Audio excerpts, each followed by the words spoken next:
ജീവിതത്തിലെ പല കാര്യങ്ങളും നമ്മളെ വല്ലാതെ മുറിവേൽപ്പിക്കുമ്പോൾ, ചുറ്റുമുള്ള പല മനുഷ്യരും നമ്മെ ആഴത്തിൽ മുറിവേൽപ്പിക്കുമ്പോൾ നമുക്ക് രണ്ട് ചോയ്സ് ഉണ്ട്. ഒന്ന്, മുറിവേൽക്കപ്പെട്ട് തളർന്നിരിക്കാം.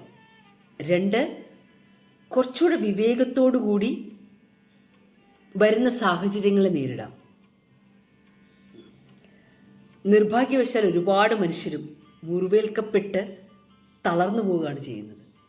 വിഷാദത്തിലേക്കും നിരാശയിലേക്കും എന്നെ കൊണ്ടൊന്നും കഴിയില്ല എന്നുള്ള ആത്മവിശ്വാസമില്ലായ്മയിലേക്കും ലോകത്തിൽ നിന്ന് അവരവരുടെ ഒറ്റ ലോകത്തേക്കൊക്കെ ഒതുങ്ങി ജീവിതത്തെ വല്ലാതെ കഷ്ടത്തിലാക്കും.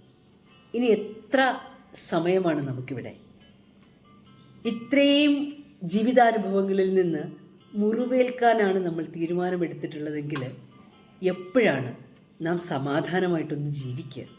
ഈ ജീവിതത്തെ ഒന്ന് ആസ്വദിച്ച് സമാധാനമായിട്ട് ഭക്ഷണം കഴിക്കുന്നതും ഉറങ്ങുന്നതും എപ്പോഴാണ്? ഓരോ നിമിഷവും നമുക്ക് തീരുമാനമെടുക്കാം. ഓരോ ദിവസവും ഉണരുമ്പോൾ തീരുമാനമെടുക്കാം.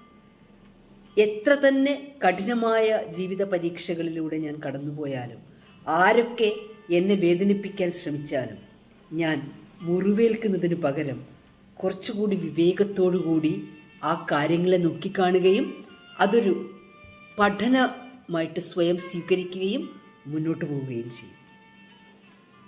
ഇത് നമ്മുടെ ജീവിതമല്ലേ?